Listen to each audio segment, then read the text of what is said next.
Hey, what's up, you guys? Bobby Pin back with another celebrity artist spotlight. And today I have with me one of my favorite vocalists, one of my favorite songstresses. I'm talking about none other than Miss Vivian Green, okay? She's gonna talk to us about her new music, what she's been up to, how quarantine has been treating her, and we're just gonna have a good time catching up. I might even get her to sing a little bit. Oh, what's on too? Listen, make it a thing. So yeah, I'm really excited to have her come on and join us.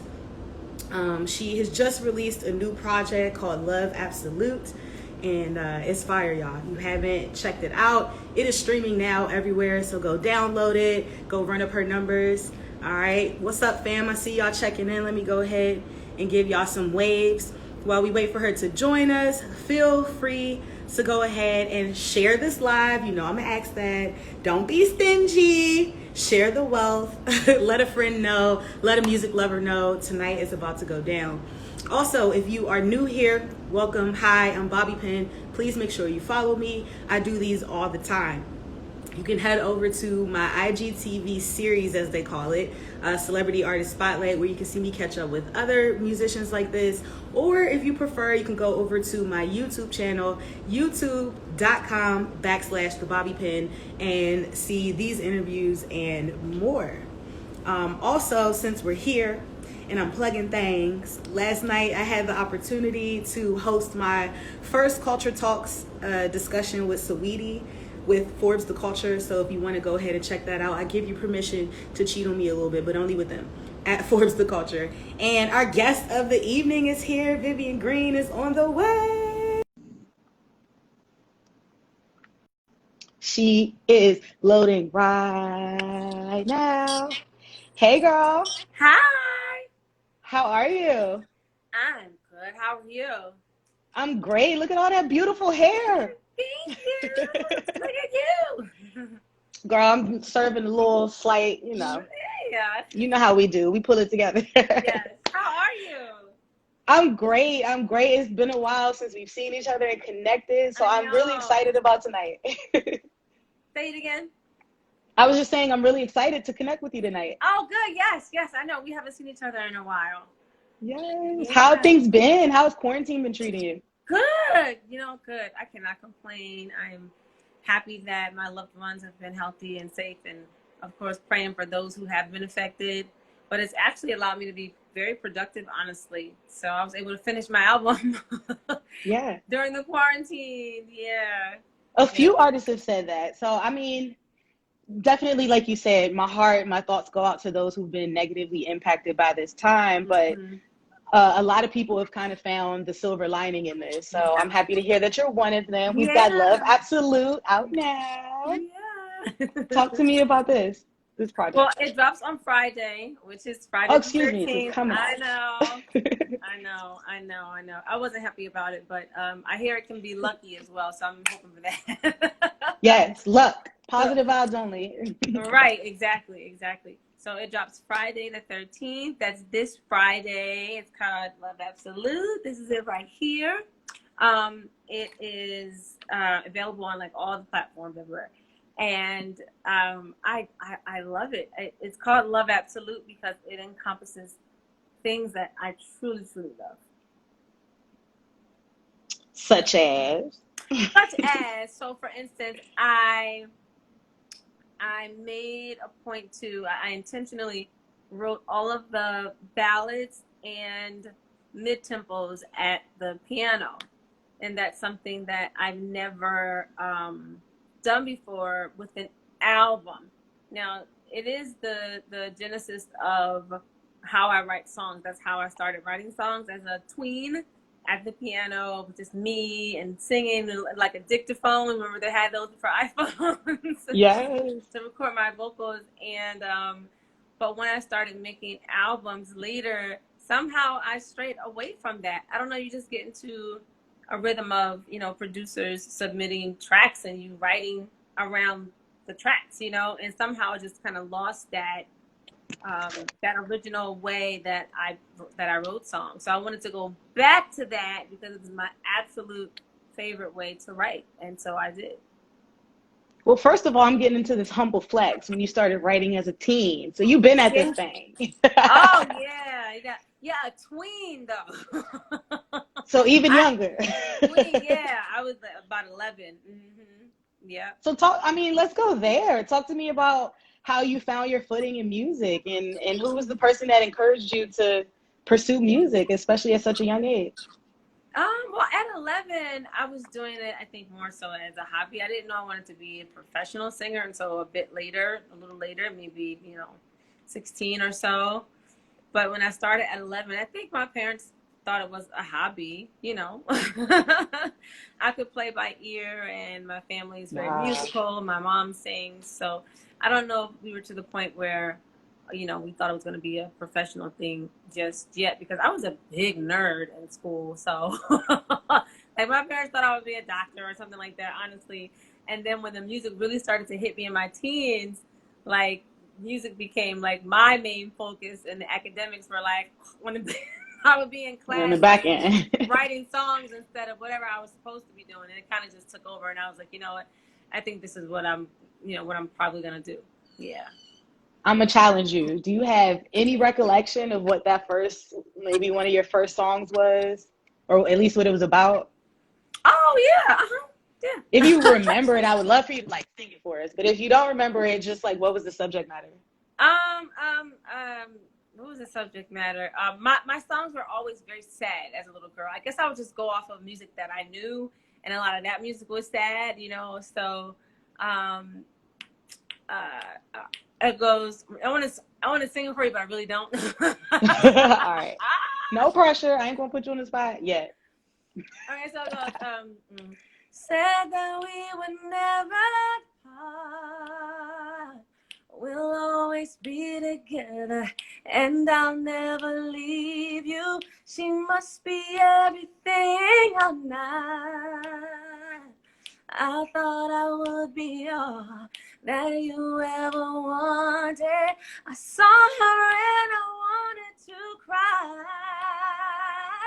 'cause she had nothing on me. So why did you say bye? I would have never done it to you.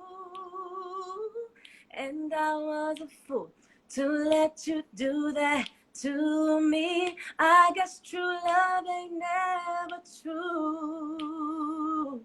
And I was a fool to think you ever loved me. And there's more, but Wow. Wow. First of all, you sound amazing. Let's start there. I can't believe that was like, first of all, I could totally hear that on the radio. Oh, for real? So for you to be like a tween writing that, really? you were like advanced.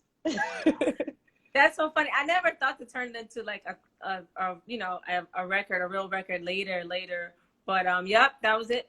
That's the first one. Like it gives me DeBarge energy. Oh, I love them. Yeah. I feel like I'm right there. Like you were kind of in the vein, maybe. For sure. Yep. So as you can hear, it was always mature and way beyond my years of anything that I experienced, at that point. My early songs were just always, probably based on other songs that I knew and other subject matters that were familiar from other albums or records of singers. So yeah. Yeah. Do you think, if you're comfortable sharing this, do you think you would say you're like an empath? Like you can feel other people's emotions and emote for them? I don't, well, I might be. Gotcha. That's kind of what it sounds like. Cause like, how did you even relate to that? Like I never even thought of that until you just asked me, honestly. And I was about to say no, and I'm like, well, maybe. Yeah, maybe. Yeah, I have some of that in me, I guess. Yeah. It's a gift. So if you choose to own it, it's a good thing. If that's not it, then that's cool too. No, yeah, I just never thought of it that way before. Yeah. So, all right, you, Music Soul Child, Poetry, Jill Scott, all of y'all inspired me to go to Philadelphia and attend Temple University because I was looking for that neo soul sound, that neo soul vibe. Really? So talk to me about. Really? I'm so serious. I wanted to go to school in Philadelphia because I wanted that. Wow. So did you talk stay? to me about. Yeah, I stayed all 4 years. I would have stayed there to live if my mother wasn't sick when I graduated. Oh, And I okay. told myself I never would have forgave myself if I stayed there chasing a career and I could have had a chance to spend time with my mother. And it was the Yeah. best decision I ever made because the next year she did pass. So Oh, I'm that's the sorry. only reason I didn't stay. But I fell in love with Philadelphia. You know, I call Philly like, I think I was made in Philly, if that makes sense. I feel like I got Oh, my hustle in Philly. oh. So talk to me about how your hometown influences your music and your artistry. I don't know. People always ask me this question, and it is a difficult question to answer because I always feel like that I'm supposed to say something other than what the answer is. I love Philly. Philly, needless to say, I do, and it means a lot to me for many different reasons. But I can honestly say, musically, I think who I am is a full result of my parents. Okay. And my parents were the biggest Motown fans, I have to tell you, which is Detroit, Yeah. which is a totally different city. And that's just what was in my house growing up. So that's the first, like, that Motown catalog. That's the first catalog that I learned. Most of that's all the Diana Ross and the Supremes records. I had to know all of those songs before I was 10 years old. Like, no lie, no lie, no lie.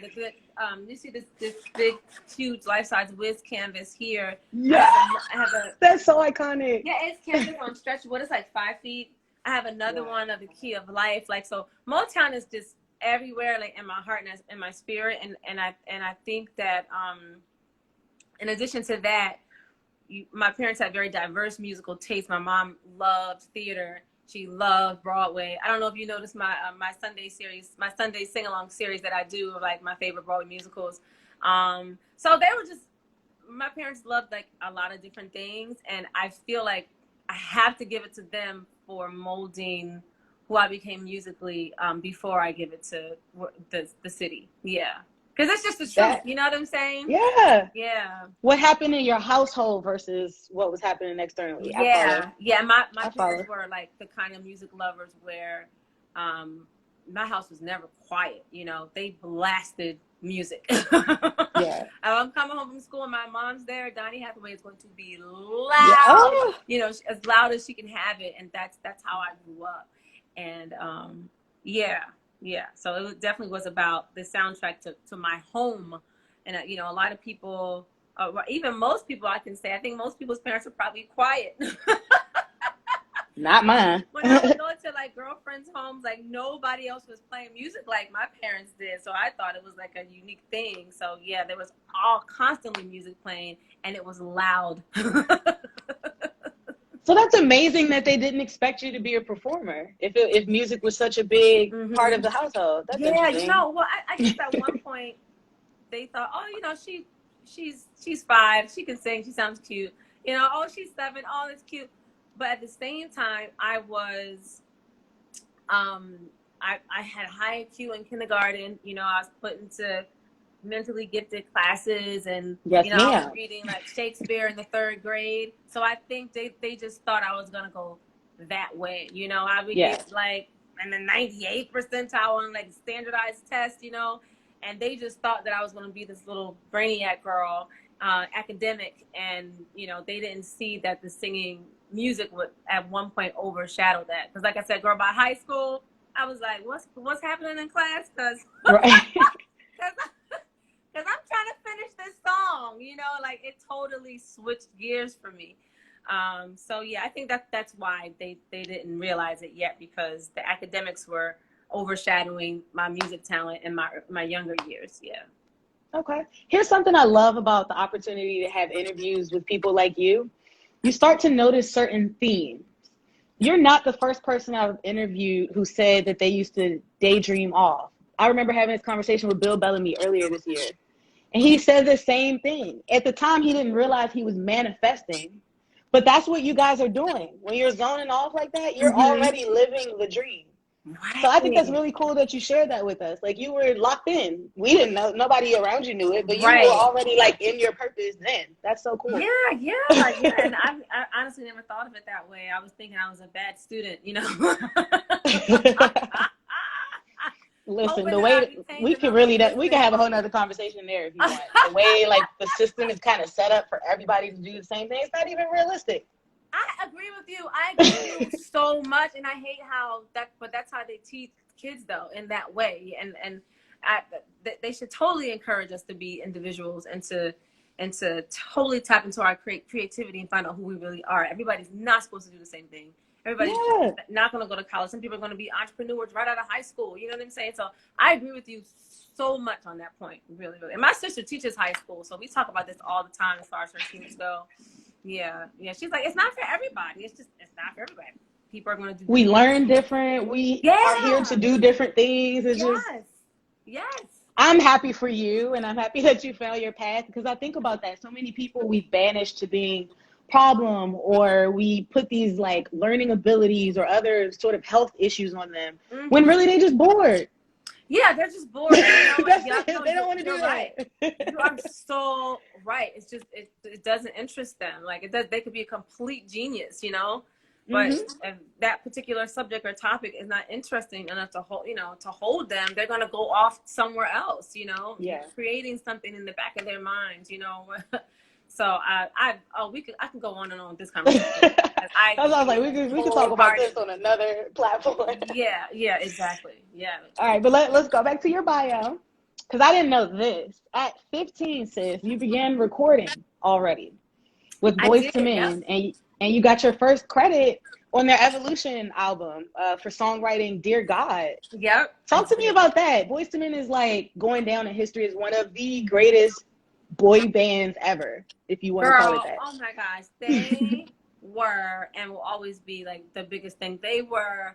I mean, I was 16. Like they sold 20 million records. That's unheard of nowadays. You know, that doesn't even happen anymore. They were, like you said, the biggest thing. They were the biggest thing. It was just amazing. At that time, Michael McCary and Mike Bass of Boyz II Men and one of his good friends, they both were managing me when I was a teenager. So I did the song on the Evolution album with them, and then I had a record deal also with Rock House Columbia at that time. But my parents, they weren't okay with it at that age. So yeah. So I wasn't unable to, you know, sign. Well, should I say I had an offer? Should I say? But my parents, they weren't with it at that time. So yeah, but I was totally in the studio, totally recording music. I had a whole demo, whole thing. Yeah. Well, I feel like it was worth the wait for us, your fans, because when you did hit and that emotional roller coaster hit the scene, baby girl, still one of my favorite songs to do at an open mic or karaoke or whatever. I don't sound nothing like you, but I try. That's okay. You sound like you. So talk to me about how that song happened, how it came about, the influence behind it, and how it felt to go number one. Okay, so she said the emphasis on my parents. Jovia. So the song was about my first love. I was 19 or 20 when I wrote it, so this was a very long time ago. And I really did write it when I was jogging since you went to school there, I was jogging on West River Drive when I wrote it. I was jogging on West River Drive, and I came up with the hook. I would do, like, back then, I don't do it now, but back then I used to come up with hooks like when I was running. Like, if I can remember this hook by the time I get home with no pen, no dictaphone, no nothing, if it's still with me by the time I get home, you know, it's a hit. I would like say stuff like that. So Emotional Roller Coaster was one of those songs. And by the time I got home and got to my dictaphone, because that's what I was using back then, I totally remembered it. I never forgot it. I sang it the whole way home, and then I wrote the verses when I got home. Yeah, so that's how it came about. Pretty simple. And that was like, you know, a couple of years before you guys ever heard it. So by the time you guys heard it, it was kind of old to me. That is amazing. Yeah, so that intuition telling you that was my record deal with Columbia. It was before I even signed to them. That song was already written and in the bag. Yeah. Nice. That's so amazing. Yeah. So is that what you played to get the deal, or like how did the Sony deal It come was one of about? the songs. Yeah, it was one of the Okay. songs. So it was a demo. I'm trying to think. What Is Love was on there from my first Yes. album. Ain't Nothing But Love. Emotional Roller Coaster was there, and then 2 other songs that didn't make the album. Yeah. Okay. Mhm. So what I remember from that video is you having the guitar around your back. I actually think the album art, maybe you have a guitar on. Nope. I think you confused me with India. It's okay. It's okay. My bad. No, Could have sworn I saw a I guitar. promise Because you. I was gonna say, how many instruments do you play? You said you learned piano by ear. It's just the piano. It's just the piano. Okay. But don't. It's fine. It's fine. But I think you can. You're so sweet. Thank you. Yeah. No, you're fine. Yeah. So yeah, just piano, and I didn't have any pianos in any of the artwork because I if my mother made me stay in lessons, then I could possibly be quite proficient. You know what I'm saying? But my mom is very liberal in her parenting in that way. So it's like I would say to her, "Oh, mommy, I hate these piano lessons. I hate them so much because I already can hear what she tells me we're gonna play, and it's just confusing for me to try to read the notes. But I don't want to do it. I hate it." So she's like, "Oh, well, baby, if you don't want to do it, you don't like it, then you don't have to do it." That's my mom. That's And so awesome. now it's like a fight that we have to this day. Like we never stop this fight. Like, you should have made me stay in those lessons. I was 8. I didn't know what I was talking about. I had a talent, and you didn't allow me to grow my talent. She's like, "Well, you didn't want to do it. I didn't want you to be miserable in lessons." So because of that, I don't really promote the piano too much. I've been sharing on my my IG page, this year, and that's honestly the first time that I've ever done anything like that. Besides that, my fans have never seen me play piano before this I year. was gonna say I don't think I had ever seen it before. I was kind of surprised when you said it, but that would make sense. Yeah. Because I'm very shy about it because now I know like some of the most wonderful musicians, and I know what a fantastic pianist sounds like, and I know they don't sound like me. So I'm a bit, shy about it. It's one thing to use it as a writing tool, and it's a whole nother thing to play on stage. You know what I'm saying? Yeah. So yeah. It's a respect of the craft. I guess. Yeah. Exactly. Thank you. That's exactly. I respect it too much to try to act like I'm a pianist. Right. You so humble, sis. Girl, if you can play the piano, girl, you can play the piano. But I feel you. So talk to me about your progression from there. We also got your follow-up album. Or your follow-up hit was Gotta Go, Gotta Leave. I saw a fan comment that they loved that song from you. I did too. And then we fast forward to that, and then we got Get Right Back to My Baby. And I think that's where we probably last saw each other in person. I remember you coming to St. Louis. Yep. And one of my radio hosts got you to sing live on air, and that was so fire. Yeah. You just have the best energy always. Yep. And there was she brought a musician, right? And we did I remember. We had scheduled a keyboard player for you and everything. It was funny. You did a good job. Yes. Nice. Shout out to Stacy Static if she sees this or whatever. Yes, she just Stacey. reposted it recently. Yeah, That's my girl still. I love her. Yes, I love her.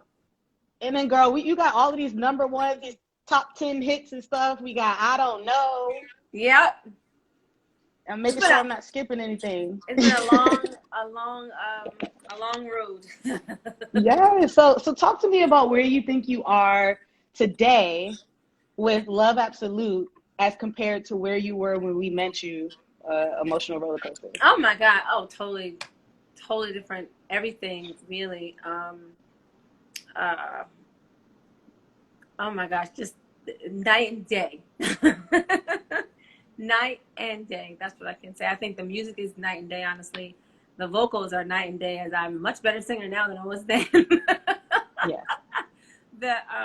My mental space, my point of view is totally different as I am a grown up, and most of A Love Story was written, including Emotional Roller Coaster, was written before I turned 21.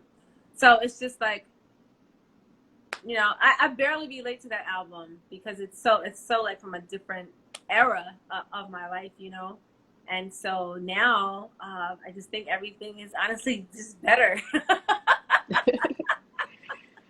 My know state that's of mind right. is better, my peace of mind.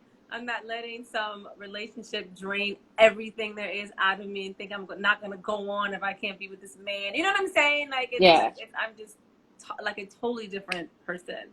But, Talk to me about that evolution, if you don't mind, on yes, some like evolution. I'm sorry. girlfriend advice. Yes, no. Well, no, I'm just talking about more so getting to a place of like, how do I want to word this and how much do I want to share? Because I'm asking for some real, like, I need advice. That's okay. I can't even believe I'm about to share this on a public forum. Oh my God. But I'm just coming out of a situation and I didn't even realize like I was that lost, if that makes sense. Like I was lost in the sauces. Now that like everything makes sense and I see it, like I was so lost. How do you or what do you think was the turning point for you to be mindful of that moving forward? Does that make sense? Did that question make sense? Mm-hmm. The turning point of like the real like a true leap in growth for me would be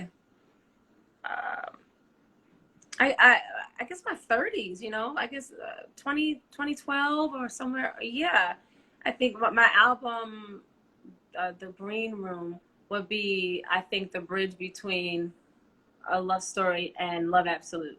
That's what I'd say. Yeah. I think, well, for me, I can't speak for everybody, and I definitely don't like to because everybody's journey is different. But for me, my 20s were just completely stupid. Same. That is the best word that I can think of. It's completely ridiculous and stupid. And my 30s, I really started to get it together, you know, and really grow up. And I'm proud of the growth that I had, you know, during that time. Yeah, my 20s were definitely not my favorite time. You know how people like want to go back, oh, I'm going to go back to high school or college or, you know, to grad school or whatever time in that 20. I don't want to go back to anything that starts with 20 or ends with teen. Like I am no. They were not my best years, I can say. So, yeah. Well, I'm embarrassed to admit I'm in my 30s, girl, and everybody told me it was supposed to get better on this side, and I'm still making some of the same mistakes. Oh, well, that's okay. Well, I said I started to come into that transition in my 30s. It was still a process, you know, but I definitely experienced more happiness, I can say. Yeah. And no, you know I what? mean, the thing is, an important thing that I learned, like in relationships, to always keep something for myself, and that's such an important lesson.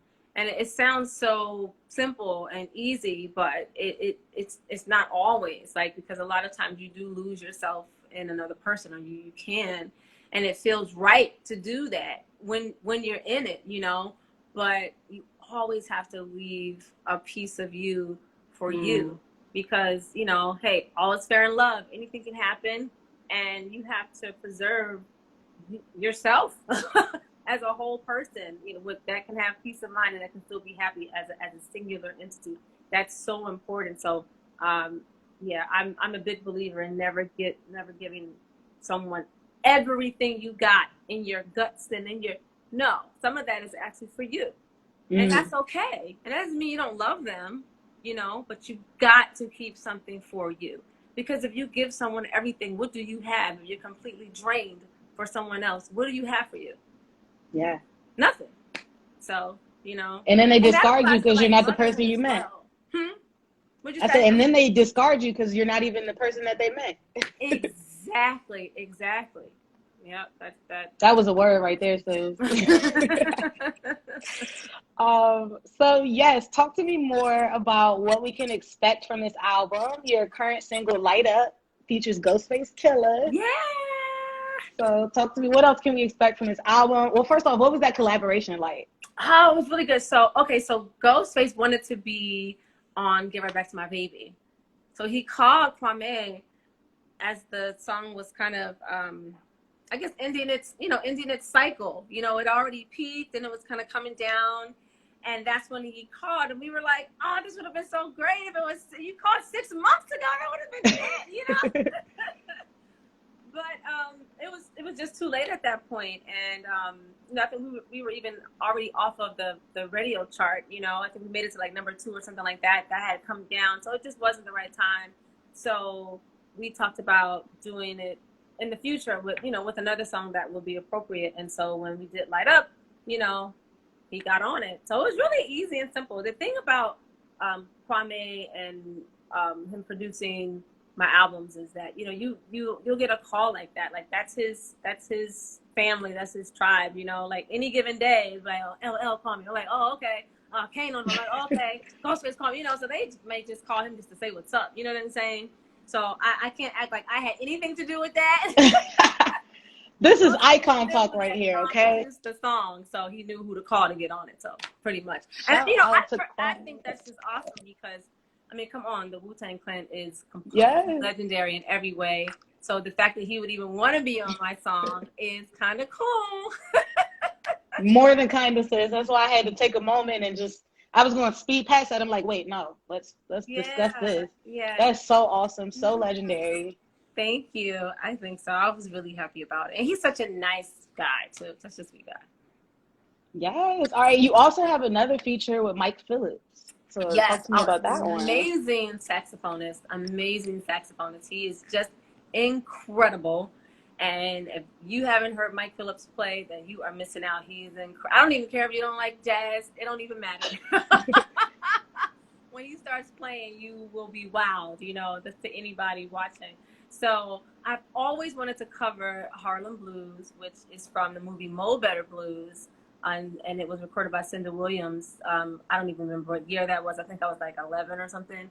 But I didn't relate or even really understand the movie that much at that time because it's such a mature adult film, Not like adult film, but you know what I'm saying. Mature. The subject matter was very grown up. And I probably didn't relate to any of that stuff back then. But that song, I would just rewind that. Back then, I would rewind it over and over again and sing it over and over again. I've always had a love for it. I used to sing it in talent shows when I was in high school. I've always wanted to record it. So I finally did. And I haven't done a jazz record since my first album. So this will be the first jazz record that I recorded since 2002, which is really cool. So see, we have a feature with Ghostface. We have Harlem Blues. It's a very diverse album. Yes, ma'am. Yeah. Sis said I got flavors and I can serve them all. Right.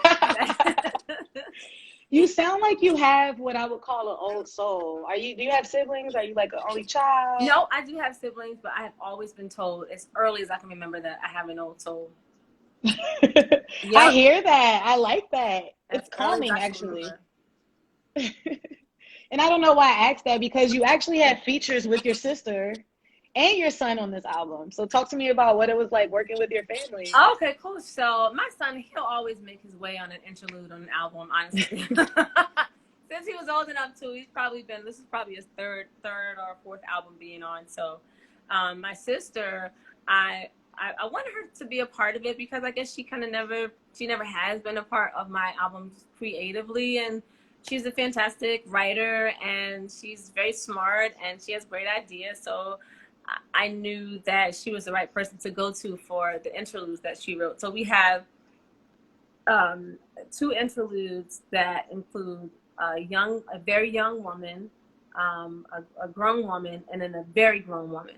And they're all talking about the same thing, but at their different stages. So I thought my sister would be the perfect person to write everything that they say. And each interlude precedes a song. So, yeah. Yes. So this is more like a little audio book almost, like a musical. Yeah, exactly. So. Ooh. Love Absolute, guys, is out this Friday, November 13th. Go ahead, pre-order, pre-save, do whatever you need to do because we're going to run sis streams up. You heard me? You sung for me already. I don't want to be too greedy. But is it possible to get one more something about it tonight? Maybe, possibly, please. Another song, you said? Please. What do you want me to sing? Whatever's on your heart. It could be one of your songs. It could be a jazz song. It could be a show tune. Whatever you're feeling right now. I don't know. You have to come on, guide me. Don't leave fans, it up to me. Okay, I'm gonna ask you this question while the fans tell us. What do you want to hear Vivian sing? She said, "Sing for me." Shoot. What's up? I will not Kamika, the I'm roller good. coaster, so I hope no one requests that. I was gonna say that, so I'm glad I didn't.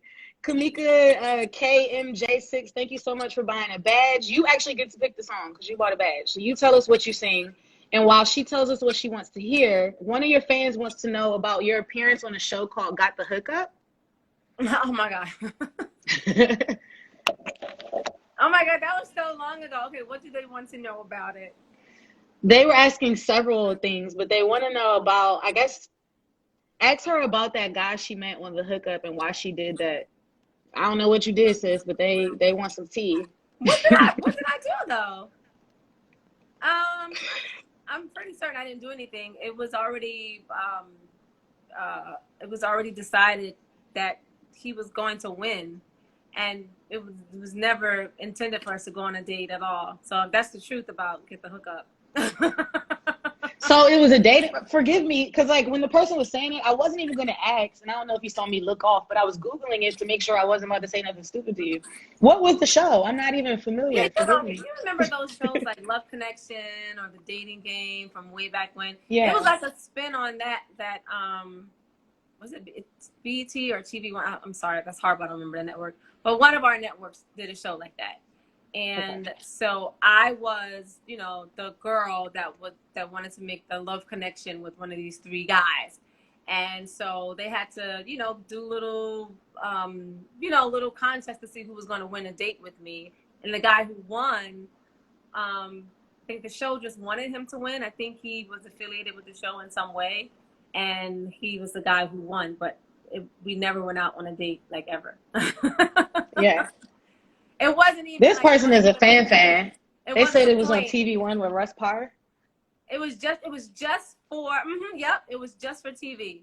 It was not. We did not go out on a date, and it was not meant for us to go out on a date either. So I don't know what I did.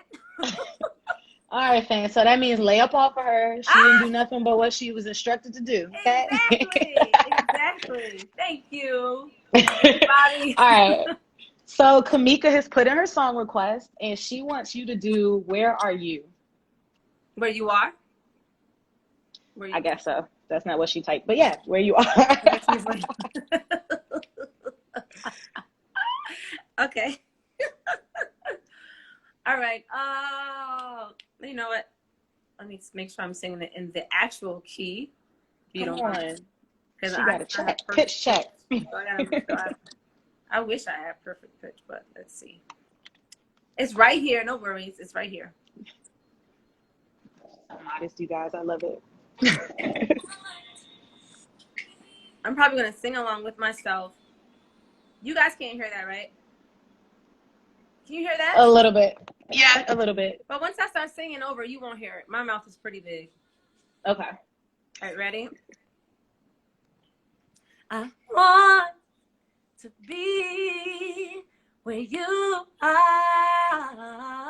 I want to be where you are. Oh, baby, I want to be where you are, wherever you are.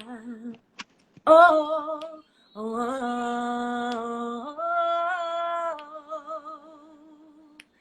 and I miss you already, baby. Call me just as soon as you get home. And maybe just like teenagers, we'll fall asleep while we're on the phone. And what's your plans tomorrow, baby? 'Cause I can meet you wherever you are. Can't let this feeling go on, no, it's kind of crucial. See, I need to see you soon. I want to be where you are. I want to be where you are. Oh, baby, I want to be where you are. Baby, I want to be wherever you are, where you are. It's hard. hard without background singers, but you know, there you go. Not for me. I got you can't see him. I got goosebumps. Aww. Ma'am, you are the truth. Thank you so much. Thank you. You could have easily said no, so thank you for not doing that. Oh, thank you.